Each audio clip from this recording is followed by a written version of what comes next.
Rosalind Mercer's hands were bleeding again. The needle had slipped through the silk 3 times in the last hour, pricking her calloused fingers until small red dots stained the ivory fabric she was supposed to deliver by morning. She didn't stop. She couldn't afford to stop, not when Iris was waiting at home, growing weaker by the day. "You're ruining it," Mrs. Fletcher snapped from across the cramped workshop in Whitechapel. "That's coming out of your wages." Rosalind bit her tongue. The wages were already a pittance, barely enough to keep them fed, let alone pay for medicine. She bent closer to the fabric, ignoring the throbbing in her temples, the burning in her eyes from 16 hours of work under dim candlelight. When she finally stumbled home past midnight, the one-room apartment was freezing. Iris lay curled under their only blanket, her 12-year-old frame so thin that Rosalind could count her ribs through her nightgown. "Rosie?" Iris's voice was barely a whisper. "Did you eat today?" "Of course I did," Rosalind lied, smoothing her sister's sweat-dampened hair. "Go back to sleep, darling." But Iris's cough started again, wet, rattling, terrifying. It didn't stop for 20 minutes. The next morning, Dr. Whitmore delivered the death sentence. He stood in their tiny room, his medical bag clasped in front of him like a shield, and spoke the words that shattered Rosalind's world. 6 months, perhaps less, without proper treatment. "What treatment?" Rosalind's voice came out strangled. "Tell me what she needs." "There's a clinic in Switzerland. They've had remarkable success with cases like your sister's. But the cost," he hesitated, £2,000, plus travel, lodging. Rosalind stopped hearing him. £2,000. She made £30 a year. Even if she lived to be 100, worked every single day, never ate, never slept. "I'm sorry," Dr. Whitmore said quietly. "I truly am." After he left, Rosalind sat on the edge of Iris's bed and did something she hadn't done since their parents died of cholera 8 years ago. She prayed. The charity event in Mayfair was Rosalind's last desperate attempt at a miracle. Mrs. Fletcher had sent her to serve champagne to the aristocrats, hoping to make connections with wealthy clients. Rosalind moved through the glittering ballroom like a ghost, invisible in her plain grey dress among silks and diamonds. That's when she heard the laughter. Not the pleasant kind, the cruel kind that makes your stomach turn. "Look at him," a woman's voice dripped with malice. "The great Duke of Ashworth, too pathetic to even look a woman in the eyes." Rosalind turned. A stunning woman in crimson silk, Lady Vivian Hartley, someone whispered, stood with a circle of admirers, all staring at a man who looked like he wanted to disappear into the marble floor. The Duke was tall, perhaps 29 or 30, with dark hair and features that would have been handsome if not for the absolute terror in his expression. His hands trembled. He couldn't seem to raise his gaze above Lady Vivian's collarbone. 13 years since your family died and you still can't function in society," Vivian continued, her smile sharp as glass. "Perhaps you should return to that mouldering estate in Yorkshire and spare us all the embarrassment." The Duke's face went white. His lips moved, but no sound came out. Something in Rosalind snapped. She walked forward, champagne tray balanced perfectly, and somehow, purely by accident she would claim later, the entire contents of her tray cascaded down Lady Vivian's expensive gown. Gasps echoed through the ballroom. Lady Vivian shrieked. "Oh my goodness," Rosalind said, her voice steady. "I'm so terribly sorry, my lady. How clumsy of me."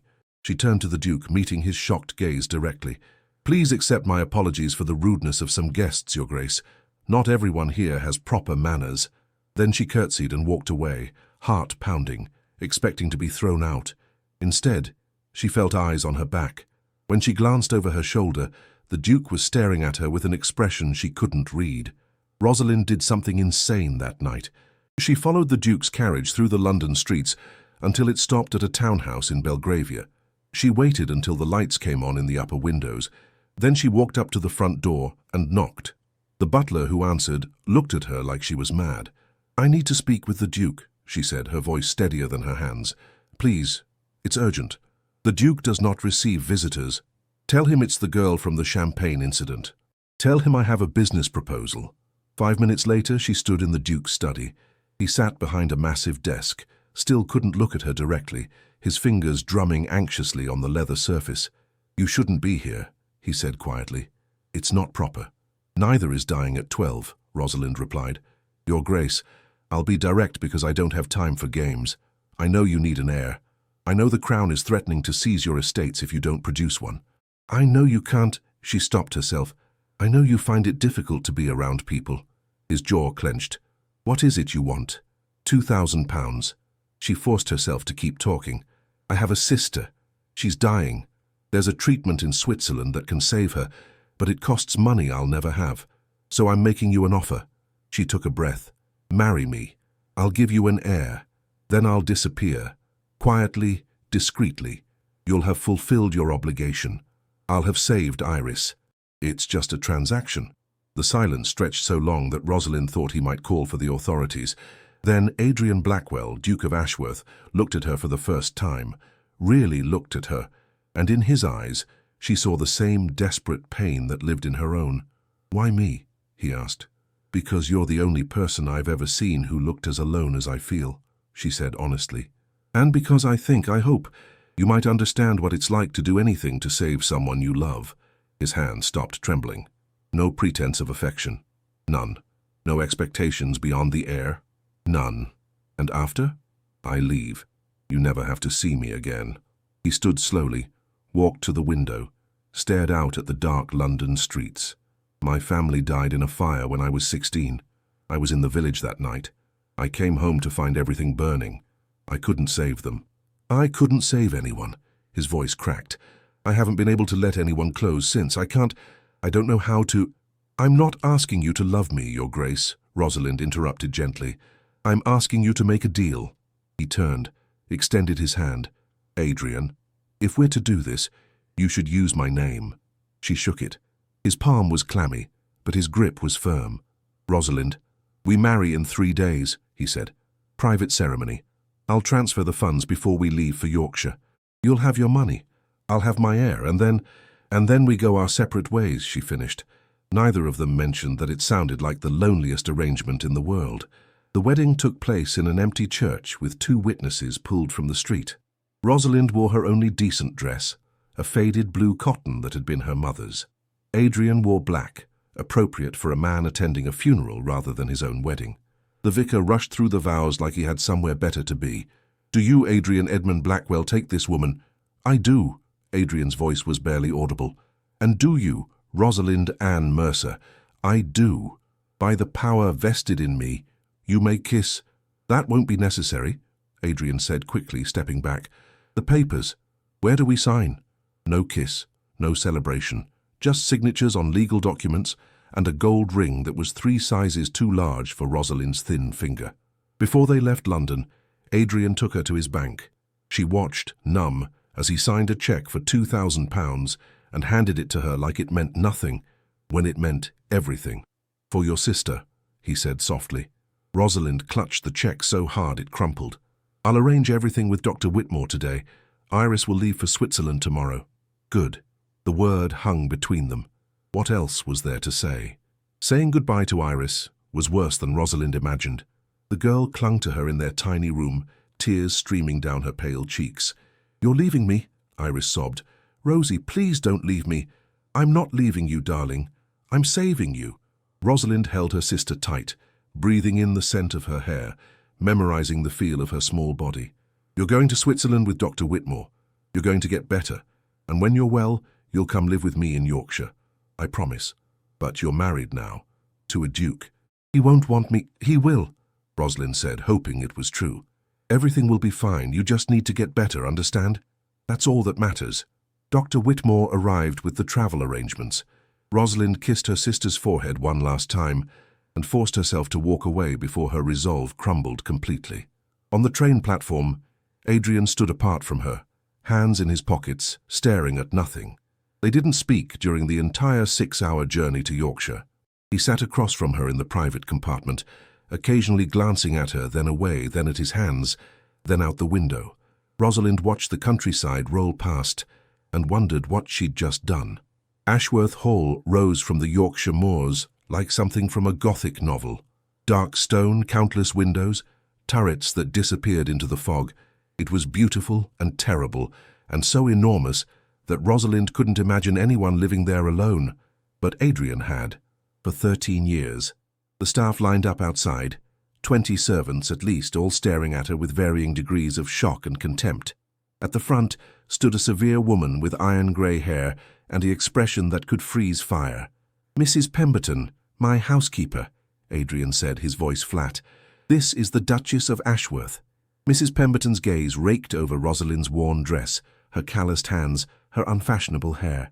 "Your Grace," she said, the title sounding like an insult. "A pleasure to meet you," Rosalind replied, lifting her chin. "I'm sure." Mrs. Pemberton's tone suggested the opposite. "Shall I show her Grace to her chambers?" Adrian finally looked at Rosalind. "You'll have the Rose Suite. East Wing, 3rd floor. I'm in the West Wing. We'll maintain separate quarters." "Of course." "When you're ready to—" He couldn't finish the sentence. His ears turned red. "When you're ready to fulfill your part of our arrangement, just inform Mrs. Pemberton. She'll make the necessary arrangements." Rosalind's stomach twisted. The necessary arrangements, like she was livestock being bred. "I understand," she said quietly. Adrian turned and walked into the house without another word. Mrs. Pemberton's smile was cruel. "This way, Your Grace." The Rose Suite was larger than Rosalind's entire former home. Silk wallpaper, a 4-poster bed with velvet curtains, a fireplace that could fit 3 people, windows overlooking the moors. It was stunning. It was suffocating. Mrs. Pemberton stood in the doorway, arms crossed. "Dinner is at 8. His Grace prefers to dine alone, but I suppose he'll have to adjust now. Try not to embarrass him with your table manners." She left before Rosalind could respond. Alone in the enormous room, Rosalind walked to the window and pressed her forehead against the cold glass. Somewhere in Switzerland, Iris was beginning treatment. That was all that mattered. She could endure anything for Iris, even this beautiful, lonely prison. 2 weeks passed like a slow death. Rosalind barely saw Adrian. He arranged his schedule to avoid her completely, eating breakfast before she woke, taking lunch in his study, dining after she'd retired. When they did cross paths in the corridors, he'd freeze, mumble something incomprehensible and flee in the opposite direction. The staff treated her with open disdain. Mrs. Pemberton forgot to have meals sent to her room. The maids whispered loudly enough for her to hear. "Gold digger? Fortune hunter?" Poor thing, probably trapped him somehow. Rosalind spent her days wandering the massive house like a ghost. The library was her only refuge. Thousands of books, comfortable chairs, windows that let in the weak Yorkshire sun. She read to escape. She read to forget that she'd sold herself for her sister's life. Late one night, unable to sleep, she wandered outside. The gardens were overgrown but still beautiful. Roses climbing stone walls, gravel paths disappearing into darkness. She followed one path to a greenhouse, its glass panels glowing from the light within. And there, surrounded by blooming roses in the middle of winter, was Adrian. He was kneeling in the dirt, carefully pruning a plant, completely absorbed. He looked peaceful, almost happy. Then he sensed her presence and shot to his feet, nearly knocking over a plant stand. His eyes went wide with panic. "I'm sorry," Rosalind said quickly. "I didn't mean to disturb you. I couldn't sleep." "You shouldn't be here." His voice shook. "I know. I'll go." "No, He took a breath. "I meant you shouldn't be wandering alone at night. It's not safe." "Safer than Whitechapel," she said with a small smile. He didn't smile back, but his shoulders relaxed fractionally. They stood there in awkward silence, the scent of roses heavy in the humid air. "They're beautiful," Rosalind ventured, gesturing to the plants. "The roses. My mother loved them, before the fire." His jaw clenched. "This was her greenhouse. I keep it maintained because it's all you have left of her." He looked at her sharply, surprised. "I understand," she continued softly. "After my parents died, I kept my mother's sewing kit. I don't even sew well, but I couldn't let it go. It was the only piece of her I had." Something shifted in Adrian's expression. "How old were you when they died?" 14. Cholera epidemic. They went quickly at least. But Iris was only 4. I had to—" Her voice broke. "I had to become her mother overnight." "And you did." "I tried. But I'm not enough. I can't save her from this disease. That's why I needed—" She gestured helplessly at the greenhouse, at the estate, at their impossible situation. Adrian was quiet for a long moment. Then, "The fire happened because I was in the village. There was a girl, Margaret.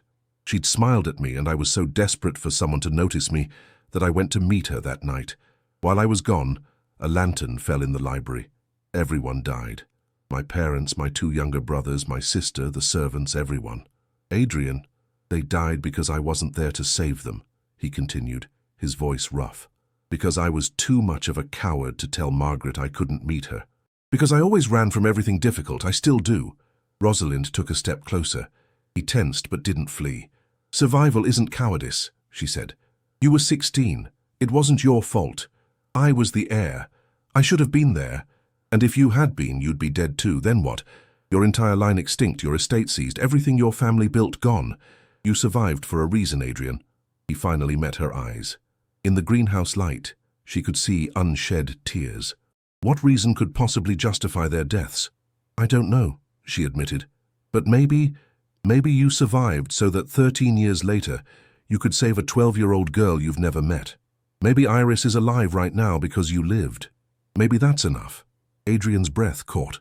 For the first time since she'd known him, he reached out and almost touched her hand. Almost. His fingers hovered an inch above hers, trembling, before he jerked back. I can't. He turned away. I can't let anyone close. Every time I do, they die or leave or... I won't die, Rosalind said, and I won't leave until our arrangement is complete. You don't have to be afraid of me. I'm not afraid of you. His voice was barely a whisper. I'm afraid of myself, of what happens when I finally let someone in and they realize I'm not worth knowing. Then he fled, leaving Rosalind alone among his mother's roses, her heart breaking for a man who didn't believe he deserved to be loved. The next morning, Rosalind found a book on her breakfast tray. It was a first edition of Jane Austen's Emma, her favorite, though she'd never mentioned it to anyone. The note inside simply read, "From the library. Thought you might enjoy it. A." It was the first kindness anyone in Ashworth Hall had shown her. She clutched the book to her chest and tried not to cry. Over the following days, more books appeared. Poetry, novels, even a treatise on botany that Adrian must have known she'd find fascinating. They never spoke about it. He still avoided her during the day, disappearing into his study or riding across the moors for hours. But every morning, a new book waited. And every night, if Rosalind went to the greenhouse around midnight, she'd find him there among the roses. They developed an unspoken routine. She'd arrive. He'd startle, but not flee. They'd work in silence, him tending plants, her reading in a wicker chair. Sometimes an hour would pass with no words, but the silence felt less lonely than the rest of her days. One night, he spoke first. "How is your sister?" Rosalind looked up from her book. "Dr. Whitmore's letters say she's responding well to treatment. She's gained 3 pounds. Her cough is improving." "Good." Adrian carefully trimmed a stem. "That's good. Thank you for making it possible." "You earned that money," he said quietly. "By agreeing to this arrangement, I'm the one who should be grateful." "Are you?" The question slipped out before she could stop it. "Grateful." His hand stilled on the pruning shears. "I'm grateful you're not cruel, that you don't mock me like others do, that when you look at me, you don't see a pathetic failure of a duke." "I don't see that at all." "Then what do you see?" Rosalind considered. "A man who loves his mother enough to keep her roses alive 13 years after her death. A man who's kind to someone who has nothing to offer him. A man who's surviving the best way he knows how." Adrian's shoulders shook. For a terrible moment, she thought he was crying. Then she realized he was laughing, a broken, rusty sound like he'd forgotten how. "You know what I see when I look at you?" he asked. "A poor girl who sold herself for money?" "No." He turned to face her. "I see someone braver than anyone I've ever met. Someone who sacrificed everything for the person she loves. Someone who had every right to become bitter and cruel, but chose kindness instead." He paused. "Someone who makes me think that maybe not everyone leaves." The greenhouse suddenly felt very small, very warm. "Adrian, I should go." He set down the shears hastily. "It's late. You should sleep." He was gone before she could respond, but he left the pruning shears behind. In the morning, they were back in their proper place. A letter arrived 3 weeks after the wedding. Mrs. Pemberton brought it to Rosalind's room with her usual disdain, but there was something else in her expression, curiosity perhaps. "From Dr. Whitmore," the housekeeper said. "About your sister, I presume." Rosalind's hands shook as she broke the seal. "Please let it be good news. Please." "Dear Duchess of Ashworth," she read aloud, testing out the title that still felt foreign. "I am delighted to report that Iris has made remarkable progress. Her lungs are clearing, her weight is normalizing, and the doctors are optimistic about a full recovery within 6 months. She asks about you constantly and sends her love." Rosalind pressed the letter to her chest, tears streaming down her face. "Well," Mrs. Pemberton said gruffly, that is good news." "Yes." Rosalind wiped her eyes. "Yes, it is. Perhaps you're not entirely what I assumed you to be," the housekeeper added stiffly. Then she left before Rosalind could process the closest thing to an apology she'd received since arriving. Rosalind wanted to tell Adrian immediately. She wanted to share this moment with someone who would understand what it meant. But it was midday, and he'd be locked in his study, and she couldn't bring herself to disturb him. Instead, she went to the library and wrote a letter to Iris, pouring out all the love and relief and hope that threatened to overflow.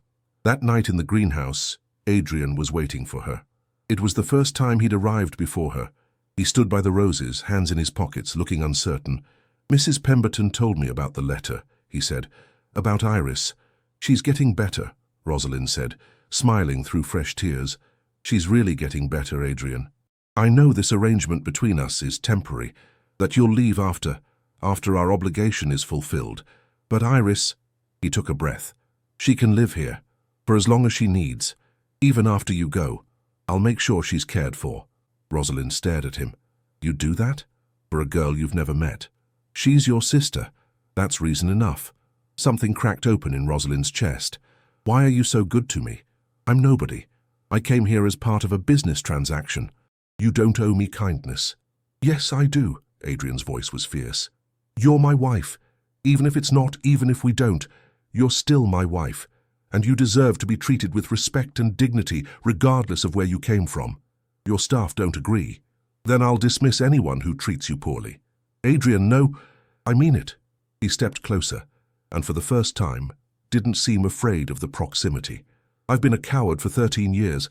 I've hidden from the world, from responsibility, from everything. But I won't hide from this. You came to me in desperation, and I agreed to help you. The least I can do is ensure you're treated properly in your own home." "This isn't my home," Rosalind said softly. "It's yours. I'm just visiting." "It could be." The words came out rushed, like he had to say them before he lost courage. "Your home, I mean, if you wanted. After Iris recovers, you could both.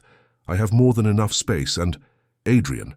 She placed her hand over his, still resting on a plant pot. He flinched, but didn't pull away. "What are you saying?" "I don't know," he admitted. "I just know that these past few weeks having you here, the house feels less empty, I feel less empty. And the thought of you leaving after—" He stopped, swallowed hard. "I know our arrangement was clear. I know what we agreed.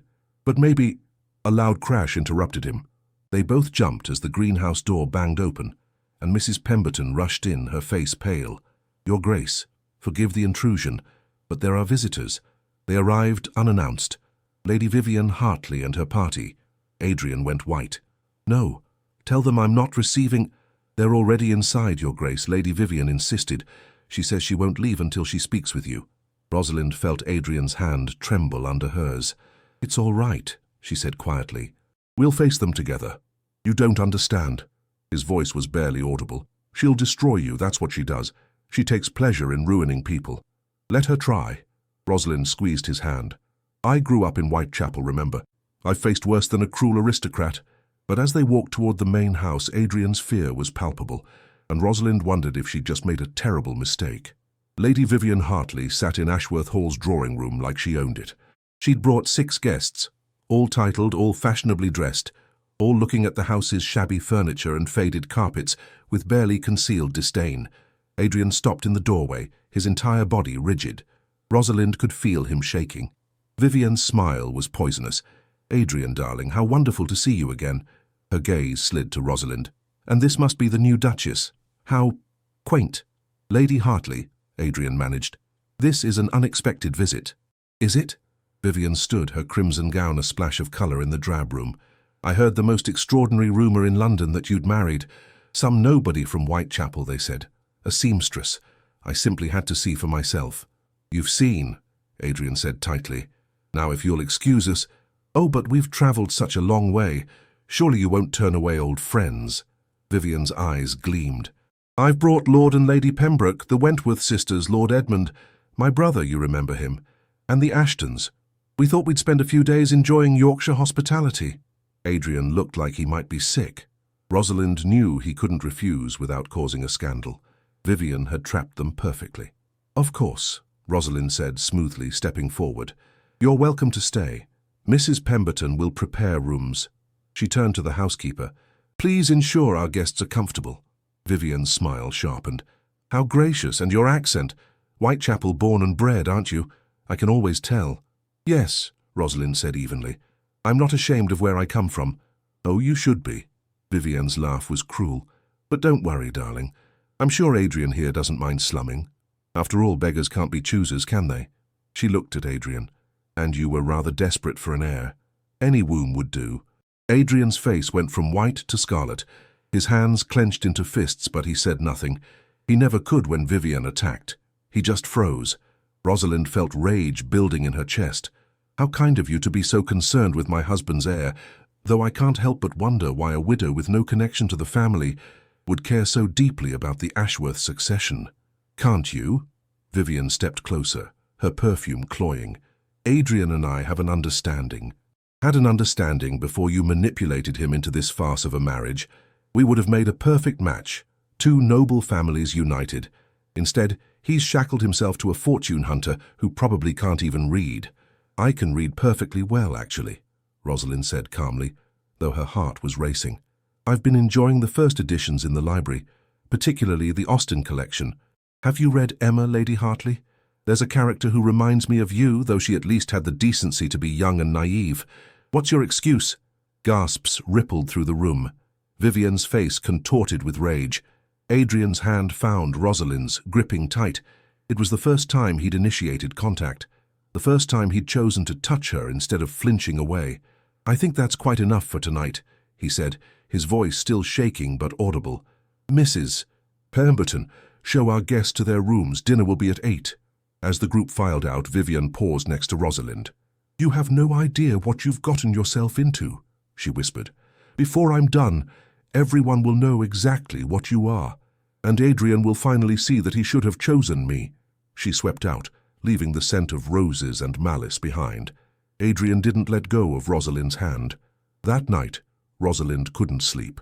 She lay in her enormous bed staring at the ceiling, replaying every moment of the evening. Vivian's cruelty, Adrian's terror, the way his hand had trembled in hers. Around midnight she gave up and went to the greenhouse. Adrian was already there, but he wasn't tending the roses. He sat on the floor back against a plant table, head in his hands.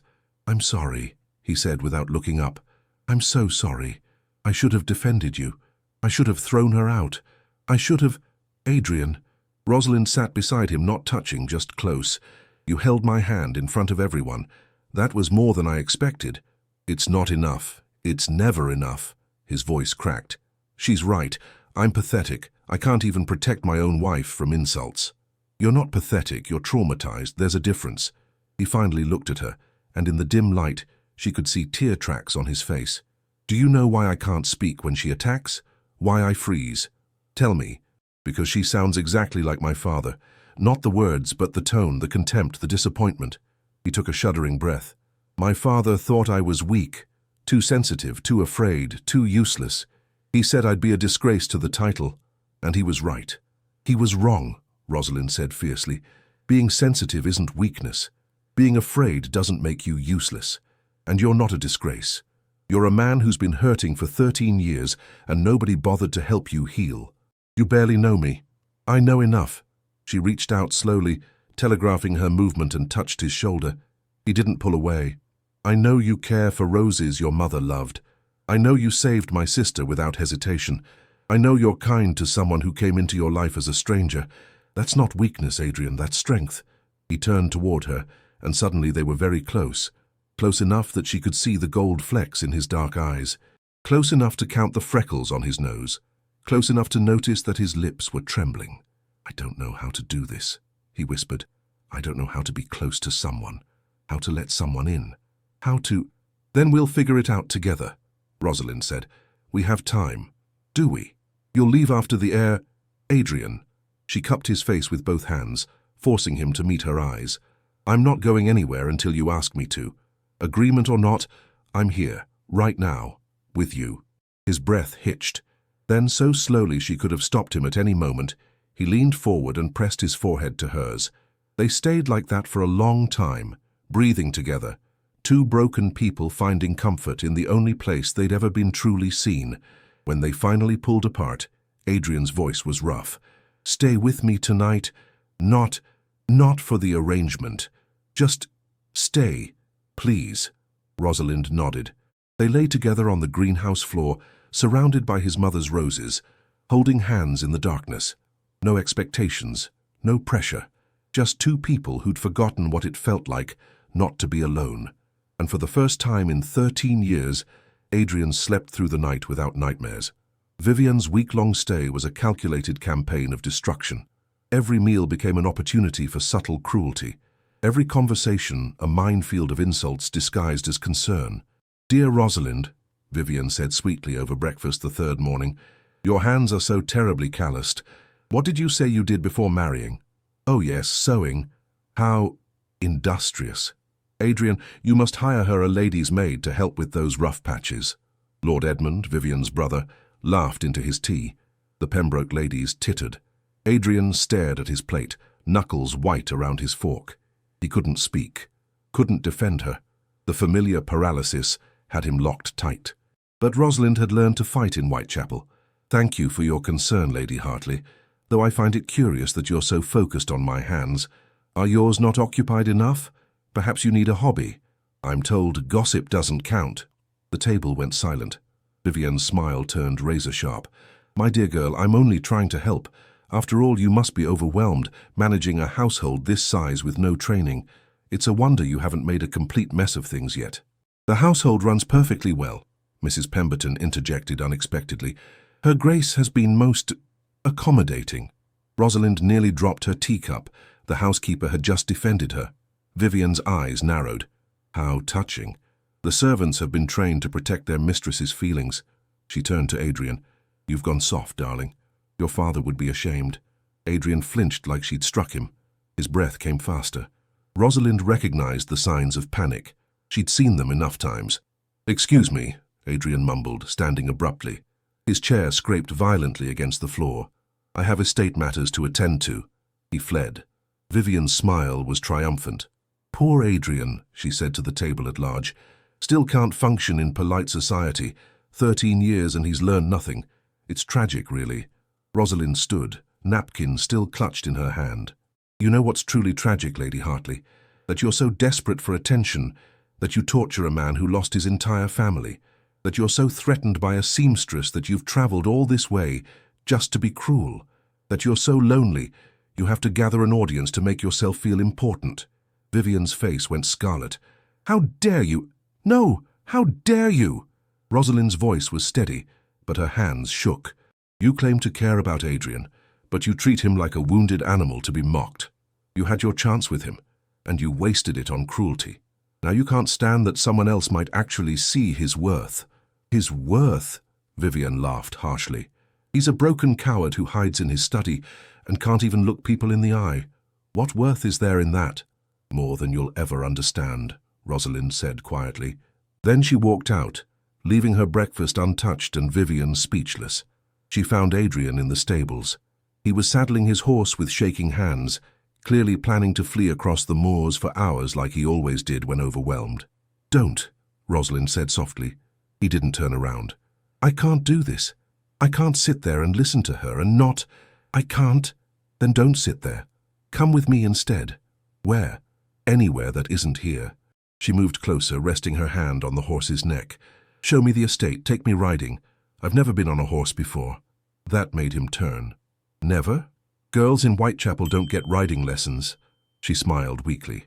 "But I'm willing to learn, if you're willing to teach me." Something shifted in Adrian's expression. He looked at her, really looked at her, and for once, he didn't look away. "You stood up to her." "Someone had to." "I should have. I wanted to. But when she speaks, all I hear is my father telling me I'm worthless, and I freeze." "I know." Rosalind stepped closer. "But Adrian, you're not worthless. You're not weak. You're healing from something that would have destroyed most people. And every day you survive is an act of courage." His eyes glistened. "You really believe that?" "I know it." He took a shaky breath, then held out his hand. "Come on, I'll teach you to ride. And then maybe we'll take the long route back, the one that goes through the village. I haven't been there in years, but maybe it's time." Rosalind took his hand. It was clammy and trembling, but he didn't let go. The riding lesson was a disaster in the best possible way. Rosalind fell off 3 times. Adrian laughed until he cried, and by the time they made it to the village, both of them were covered in mud and grinning like children. The villagers stared at their duke, the recluse who never came to town, riding side by side with a woman they'd never seen, both of them disheveled and happy. "Your Grace," the blacksmith stammered, bowing awkwardly. "We didn't expect— that is, it's an honor." "Mr. Crawford," Adrian said, and his voice only shook a little. "This is my wife, the Duchess of Ashworth. She's never been properly introduced to the village. I thought it was time to remedy that." Word spread quickly. Within an hour, half the village had found excuses to greet them. Adrian introduced Rosalind to everyone: the baker, the vicar, the school teacher, the farmer's wife. He stumbled over words, couldn't always meet eyes, but he tried. He tried so hard it made Rosalind's chest ache. At the small schoolhouse, children pressed their faces against windows, giggling at the fancy duke and his muddy duchess. "May we go in?" Rosalind asked. Adrian hesitated. "There will be many people. Children." "It might be too— We'll go together." The schoolteacher, Miss Hartwell, nearly fainted when they entered. 20 children between ages 5 and 12 stared with wide eyes. "Your Grace," Miss Hartwell curtsied frantically. "We didn't know. I'm not prepared." "It's quite all right," Rosalind said warmly. "We're just visiting. Please continue your lesson." But the children had no interest in lessons. They had questions. So many questions. "Are you really a duke?" a small boy asked Adrian. "I am." "Do you live in the big house on the hill?" "Yes." "Is it true you have 100 rooms?" 63, actually." "Do you have a crown?" "No. That's for kings." "Do you eat gold food?" Adrian actually smiled. "No, though sometimes the cakes are very fancy." The children giggled. Rosalind watched Adrian slowly relax, answering their innocent questions with more ease than he'd shown around adults. When one little girl asked if she could touch his coat to see if nobles felt different, he knelt down and let her examine the fabric. "It's just cloth," he told her gently. "I'm just a person, like you." "But you're important," the girl insisted. "So are you," Adrian replied. "Everyone is important." Miss Hartwell was crying. So was Rosalind. They returned to Ashworth Hall near sunset to find Vivian in a rage. She stood in the entrance hall, her face mottled red, holding what looked like a letter. "Where have you been?" she demanded. "Gallivanting through the village like common peasants? Have you no dignity?" Adrian's newfound confidence wavered, but Rosalind squeezed his hand. "We were meeting our neighbors," Adrian said quietly. "Something I should have done years ago." "Your neighbors?" Vivian's laugh was shrill. "Those people are beneath you. You're a duke, Adrian. You don't socialize with shopkeepers and farmers." "My father thought the same," Adrian said, and his voice was steadier now. "That's why the village hated him. That's why when the house burned, no one came to help. They watched it burn because he'd treated them as beneath his notice for years." Vivian blinked, shocked. "That's not— You can't blame them for—" "I don't." Adrian straightened. "I blame my father for his arrogance, and I won't make the same mistake. Those people are my responsibility. My tenants, they deserve respect." "This is her influence," Vivian snarled, pointing at Rosalind. "She's poisoning you with her working-class ideals, making you forget who you are." "No." Adrian's voice was firm. "She's reminding me who I want to be." Vivian's eyes went cold. "Fine. If you won't listen to reason, perhaps you'll listen to this." She thrust the letter at him. "I've written to the Times about your sham marriage, about how a Whitechapel seamstress seduced and trapped you, about how she's clearly only after your fortune. It publishes tomorrow." The color drained from Adrian's face. "You wouldn't. I already have." Vivian's smile was vicious. "By tomorrow afternoon, all of London will know that the Duke of Ashworth married a fortune-hunting opportunist. Your reputation will be ruined. Her reputation will be destroyed. And you'll finally see that I was right. You should have chosen me." Rosalind felt the world tilt. A scandal in the Times meant social death. It meant losing everything: respect, standing, future. It meant Iris would be tainted by association. It meant— "Get out!" Adrian's voice cut through her panic. "Get out of my house, now!" "Adrian, I said get out. He was shaking, but his voice didn't waver. You and your brother and your friends. Pack your things and leave. Tonight. Vivian's confidence faltered. You can't be serious. You need me. You need someone of proper breeding to help you navigate society. I have someone of proper breeding, Adrian said. She has more breeding in her kindness than you have in your entire bloodline. She's brave and strong and good. And if you ever speak of her again, if you ever come near her again, I'll make sure every aristocrat in England knows what you really are. And what's that? A bully, a manipulator, a woman so desperate for power that she'd destroy an innocent person to get it. Adrian stepped forward, and for the first time Vivian actually backed away. Get out. Vivian left, Lord Edmund and the others scrambling after her, their carriages loaded within the hour. When they were gone, Adrian collapsed into a chair, shaking violently. Rosalind knelt beside him. That was incredible. The letter, he gasped. Tomorrow everyone will. They'll say terrible things about you, about us. I've ruined you. You stood up to her. Rosalind took his hands. You defended me. That's worth more than any reputation. But the scandal, we'll face it. She cupped his face. Together. That night, they didn't go to the greenhouse. Adrian came to Rosalind's room instead, knocking softly on her door near midnight. I can't sleep, he admitted when she opened it. I keep thinking about tomorrow, about what they'll say. Then don't think about tomorrow. Rosalind stepped back, letting him in. Think about tonight. They sat on her bed, backs against the headboard, shoulders touching. Adrian's breathing was still uneven, his hands still trembling. I'm terrified, he confessed, of the scandal, of disappointing you, of everything. I know. Rosalind turned to face him. But Adrian, I need you to understand something. Whatever that letter says, whatever society thinks, it doesn't change the truth. I didn't trap you. I made you an offer, and you accepted. We both got what we needed from this arrangement. Except we didn't, Adrian said quietly. I didn't just need an heir. I needed... He stopped, swallowed hard. I needed someone to remind me that I'm human, that I'm capable of feeling something other than fear and guilt, that maybe I deserve to be happy. Rosalind's breath caught. Adrian, I'm in love with you. The words tumbled out in a rush. I know it's not part of our agreement. I know you're planning to leave after the heir. I know I'm broken and difficult and probably not capable of being what you need, but I love you. I love how brave you are, how kind, how you look at me like I'm worth something. I love that you defend me, even when I can't defend myself.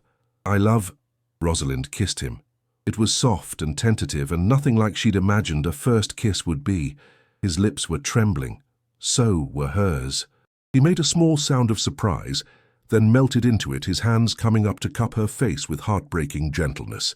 When they finally pulled apart, both breathing hard, Adrian's eyes were wet. I love you too, Rosalind whispered. I think I have since the greenhouse, since you shared your pain with me, since you let me see the real you. But the agreement, forget the agreement. She kissed him again, longer this time. I don't want to leave after the heir. I want to stay. I want to build a life with you. I want everything, Adrian finished. I want everything with you. Then we'll face tomorrow together, Rosalind said, whatever it brings. They made love that night with a tenderness that brought them both to tears. Adrian was hesitant and gentle, constantly asking if he was doing it right, if she was comfortable, if he should stop. Rosalind guided him with patience and love, showing him that intimacy didn't have to be frightening. Afterward they lay tangled together, Adrian's head on her chest, her fingers running through his hair. I never thought I could have this, he whispered. Someone who wants me. Not my title, not my money, just me. I do want you, Rosalind said. All of you. The broken parts and the healing parts and the parts that are yet to come. He lifted his head to look at her. Whatever happens tomorrow, whatever Vivian's letter says, I won't let them destroy us. I'll fight for you, for us. I promise. I know you will. They fell asleep in each other's arms, and for the first time in either of their lives, neither felt alone. The Times article arrived with breakfast. Mrs. Pemberton brought it directly to Adrian's study, where he and Rosalind had been drafting a response since dawn. Her face was grim. It's worse than we thought, Your Grace. The headline screamed, Duke of Ashworth trapped by Whitechapel seductress. A marriage of scandal and shame. Rosalind read aloud, her voice shaking. Sources close to the Duke reveal that Miss Rosalind Mercer, a common seamstress from London's most notorious slums, manipulated the reclusive nobleman into marriage through calculated seduction and possible blackmail. The so-called Duchess allegedly demanded £2,000 before the wedding, a sum the desperate Duke paid to secure an heir, as he is under pressure from the Crown to continue his line. "It gets worse," Adrian said quietly, continuing. "Witnesses claim Miss Mercer was known in Whitechapel as a woman of questionable morals, and that the child she claims is her sister may in fact be her illegitimate daughter. The Duke, traumatized by the death of his family 13 years ago, was clearly preyed upon by a cunning opportunist who saw an easy mark in a man too damaged to defend himself." Rosalind's hands clenched on the newspaper. "She's claiming Iris is my daughter."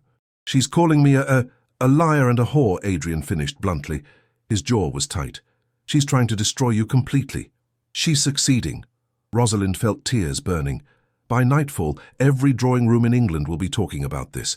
Iris will be tainted. You'll be humiliated. Everything we've built is still standing," Adrian interrupted. He stood, walked around the desk, and knelt in front of her chair. "Rosalind, look at me." She did. His eyes were clear and determined, nothing like the terrified man she'd met 2 months ago. "Vivian thinks she's won," he said. "She thinks she can destroy us with lies and innuendo, but she's wrong, because we have something she doesn't understand." "What's that?" "The truth." Adrian took her hands. "And we're going to use it." Within an hour, Adrian had summoned his solicitor from London. Mr. Pemberton arrived by afternoon, a shrewd man with sharp eyes and a sharper mind. "Your Grace, I've read the article. It's actionable libel, certainly, but that will take months to prosecute. By then, the damage—" "I'm not interested in litigation," Adrian interrupted. "I'm interested in the truth. Can you gather evidence, witnesses, proof that every word in that article is a lie?" Mr. Pemberton's eyes gleamed. "I can do better than that, Your Grace. I can prove Lady Hartley forged documents and bribed witnesses. She's been sloppy in her desperation." "How long will you need?" "A week. Perhaps 2. You have 3 days." Adrian's voice was steel. "And Mr. Pemberton, I want enough evidence to bury her completely." After the solicitor left, Rosalind stared at her husband. "Who are you, and what have you done with the man who couldn't speak in public?" Adrian smiled grimly. "He fell in love. It gave him something worth fighting for." The evidence arrived faster than expected. Dr. Whitmore travelled from London personally, bringing medical records proving Iris was Rosalind's sister, not her daughter. The vicar from Whitechapel provided birth certificates. Mrs. Fletcher, Rosalind's former employer, gave a sworn statement about Rosalind's impeccable character and tireless work ethic. Most damning of all, Mr. Pemberton discovered that Vivian had paid a gossip columnist £200 to plant the story. He had receipts, signatures, proof of conspiracy. "She's also bankrupt," the solicitor reported. "Her late husband's estate was heavily mortgaged. She's been living on borrowed money for 2 years. She needed to marry wealth or face debtor's prison." Adrian's laugh was bitter. "So she destroyed Rosalind's reputation out of desperation and spite." "And we're going to expose every bit of it," Mr. Pemberton said. "But, Your Grace, if I may suggest, this will be most effective if presented publicly, in a forum where Lady Hartley cannot hide." "The House of Lords," Adrian said quietly. Rosalind's stomach dropped. "Adrian, no, you can't. Public speaking terrifies you." "I know," he took her hand, "but I'm doing it anyway." The House of Lords had never seen anything like it. Adrian Blackwell, the reclusive Duke of Ashworth, had formally requested an emergency session to address matters of honour and false testimony affecting the peerage. The chamber was packed. Vivian sat in the gallery with Lord Edmund, confident that the broken Duke would never show up, never speak, never challenge her. But Adrian walked in at precisely 2 o'clock, Rosalind at his side, Mr. Pemberton carrying a box of documents. The murmurs were deafening. No one had expected the Duchess to attend. Women rarely appeared in the chamber. "I object to this spectacle," Vivian's voice rang out. "The accused has no right to be present. The accused," Adrian said, his voice carrying despite the tremor, "is my wife, and she has every right to witness her name being cleared." He approached the speaker's podium. His hands shook, his voice wavered, but he didn't stop. "My lords," he began, 2 days ago, the Times published an article claiming that my wife, the Duchess of Ashworth, trapped me into marriage through deception and blackmail. I am here to state, categorically and publicly, that every word of that article was a lie. The chamber erupted. The speaker called for order. Adrian continued, his voice growing stronger. My wife came to me with an honest proposal. She needed money to save her dying sister. I needed an heir. We made an agreement, a marriage of convenience, no deception, no manipulation, just two desperate people helping each other survive. He pulled out the first document. This is a medical certificate from Dr. Thomas Whitmore, proving that Iris Mercer is 12 years old and is indeed my wife's sister, not her daughter. This is a birth certificate from St. Mary's Church in Whitechapel. These are sworn testimonies from 15 residents of Whitechapel attesting to my wife's character. Document after document, witness after witness, the evidence mounted. And this, Adrian said, holding up a final paper, is proof that Lady Vivian Hartley paid £200 to fabricate the Times article. She forged documents. She bribed witnesses. She committed libel for one simple reason. She wanted to destroy my wife because I chose Rosalind over her. Vivian stood, face white with fury. This is absurd. I would never... You did. Adrian's voice was firm now, no tremor at all. And you did it because you're bankrupt. Because you needed to marry money. Because you saw me as an easy target. A traumatized recluse who would be too afraid to fight back. The chamber was silent. Everyone stared at Vivienne. Adrian turned to address the full assembly. I was afraid. For 13 years I let fear control me. I let people like Lady Hartley mock me and manipulate me because I believed I deserved it. Because I believed I was weak and broken and worthless. His voice cracked, but he pushed through. But my wife taught me something. She taught me that surviving trauma doesn't make you weak. That being afraid doesn't make you a coward. That love, real love, gives you the strength to face the things that terrify you. He looked at Rosalind. I love my wife. Not because she's of noble birth, she's not. Not because she's wealthy. She came to me with nothing. I love her because she's brave and kind and honest. Because she sees me, truly sees me, and doesn't look away. Because she makes me want to be the man I thought I could never be. Tears streamed down Rosalind's face. So I stand before you today, Adrian concluded, asking this chamber to recognize the truth. My wife is not a fortune hunter. She's a hero who sacrificed everything for her sister. And if this assembly has any honor, you'll see that Lady Hartley's lies are exactly what they are, the desperate attacks of a woman who can't stand to see others find happiness. He stepped back from the podium, shaking but standing tall. The vote was unanimous. The evidence was too overwhelming. Lady Vivian Hartley was formally censured, her testimony discredited, her reputation ruined. Rosalind threw herself into Adrian's arms the moment they left the chamber. She was sobbing, laughing, shaking with relief. You did it, she gasped. You stood up there and spoke, and you were incredible. I was terrified, Adrian admitted, holding her tight. But you were watching. I couldn't let you down. Lord Edmund approached hesitantly. Your Grace, I must apologize for my sister's actions. I didn't know the extent of her... He stopped. She's leaving England. Tonight. I'm sending her to our estate in Scotland.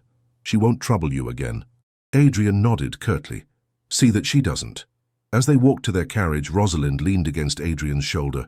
What happens now? Now, Adrian said softly, we go home. To our home. And we build the life we want. Together. 6 months later, Rosalind stood in the nursery at Ashworth Hall, watching Adrian hold their son. The baby, James Edmund Blackwell, named for Adrian's late father and brother, was 2 weeks old, and already had his father's dark hair. He's perfect, Adrian whispered, cradling the infant with careful hands. Absolutely perfect. Just like his father, Rosalind said, kissing Adrian's cheek. The door burst open, and Iris ran in, fully recovered and glowing with health. At 13 now, she'd grown 3 inches and gained 20 pounds. She was unrecognizable from the dying child Rosalind had left in London. Can I hold him? Iris asked eagerly. Please.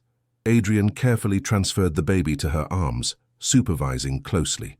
Iris cooed at her nephew, completely smitten. He's going to be so spoiled, Rosalind laughed.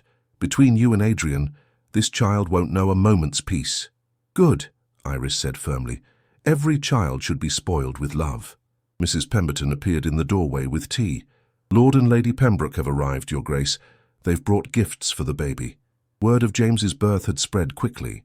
In the month since Adrian's testimony at the House of Lords, society's attitude toward the Ashworths had completely shifted. The Duke, who faced his demons publicly. The Duchess, who proved that nobility had nothing to do with birth.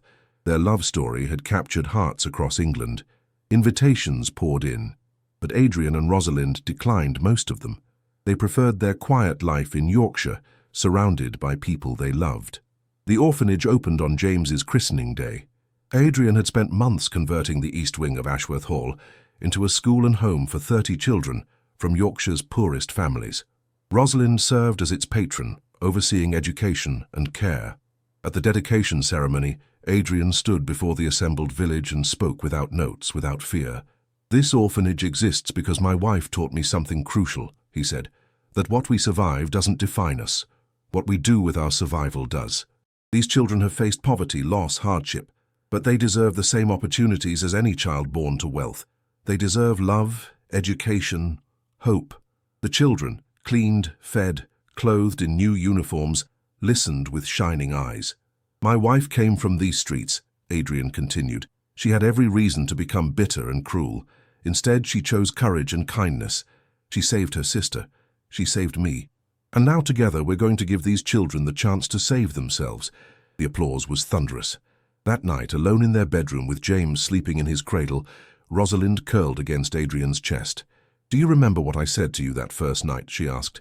"In your study in London? You said you wanted an heir from me," Adrian recalled. "Nothing more." "I was such a fool," Rosalind laughed softly. "I thought I could have a child with you and protect my heart. I thought it would just be a transaction. And now?" She tilted her face up to kiss him. "Now I have everything I never knew I wanted. A husband who loves me, a son who's perfect, a sister who's healthy, a home that's filled with love instead of loneliness, a purpose that matters. I have all that too," Adrian whispered. "Because of you, because you were brave enough to knock on my door, because you saw past the broken Duke to the man who was desperate to be seen. We saved each other," Rosalind said. "We did." James made a small sound in his sleep. They both turned to look at him, their heir, created not from obligation, but from love. "He'll never doubt that he's wanted," Adrian said fiercely. "He'll never wonder if he's good enough. He'll grow up knowing that love is stronger than fear." "Yes," Rosalind agreed. "He will." 2 years later, the Ashworth family had grown again. A daughter, Catherine Rose, named for Adrian's mother, completed their family. Iris, now 15 and engaged to Dr. Whitmore's son, planned to study medicine. The orphanage housed 50 children and had inspired 3 similar institutions across Yorkshire. Adrian served in the House of Lords as an advocate for children's rights and mental health. Rosalind wrote essays about poverty and education that were published in reform journals. They'd become exactly what neither had imagined possible: happy. On a warm summer evening, the family gathered in the greenhouse, Adrian's sacred space, now shared with the people he loved most. James, at 2 years old, toddled among the roses. Catherine slept in Rosalind's arms. Iris helped Adrian prune the plants. "Remember when you told me about this place?" Rosalind asked Adrian. "When you said it was all you had left of your mother?" "I remember," Adrian said, smiling at their children. "It's not anymore, is it? Now it's where our family comes together, where James will learn to garden, where Catherine will play, where we'll make new memories." Adrian set down his shears and pulled Rosalind close, careful not to wake the baby. "My mother would have loved you," he said. "She would have loved all of this. I wish I could have known her. She's here." Adrian gestured to the roses, to their children, to the love that filled every corner of the greenhouse. "In every good thing we build, in every child we help, in every moment we choose love over fear." James tugged on his father's coat. "Papa, flower." Adrian knelt down, letting his son pick a rose, carefully, avoiding thorns. "That's right. Beautiful, isn't it?" "Like Mama," James said seriously. Rosalind laughed through tears. "Your son is a charmer. He learned from the best," Adrian said, kissing her softly. Iris made a gagging sound. "You two are disgustingly in love." "We are," Adrian agreed, not ashamed at all. "And someday you'll understand why that's wonderful." As the sun set over Ashworth Hall, The family remained in the greenhouse, surrounded by roses and love and the life they'd built from desperation and courage. The final letter arrived on their 5th anniversary. It was from Lady Vivian Hartley, writing from Scotland, where she lived in quiet exile. Adrian read it aloud to Rosalind. "Your Grace, I write not to ask forgiveness, I don't deserve it, but to acknowledge the truth. You found happiness I never understood. You chose love over pride, courage over fear, compassion over cruelty. I spent my life believing that nobility came from birth and wealth. You proved it comes from character. I hope someday to learn even a fraction of what you tried to teach me. With regret, VH." Rosalind was quiet for a moment. "What do you want to do?" "Forgive her," Adrian said simply. "Not because she deserves it, but because holding on to anger only hurts us. She can't hurt us anymore. She has no power over our happiness." He threw the letter into the fire. They watched it burn together. "I love you," Rosalind said, like she did every day. "Not because you're a duke, not because of your title or your estates or your wealth. I love you because you're the bravest man I've ever known." "I love you," Adrian replied, "because you showed a broken man that healing was possible, that love was possible, that I was possible." They kissed as the letter turned to ash, their past finally released, their future spread before them like an endless garden of roses. In the nursery upstairs, James and Catherine slept peacefully, unaware that their existence was the answer to a desperate prayer 5 years ago. That they were the heirs not just to a title and estate, but to a love story that proved courage and compassion could transform even the darkest despair into light. And in Whitechapel, in the small apartment where Rosalind once cried over her dying sister, a new family lived now, given the space at no cost by the Duchess of Ashworth, who never forgot where she came from or the people left behind. The circle was complete. The transaction had become transformation.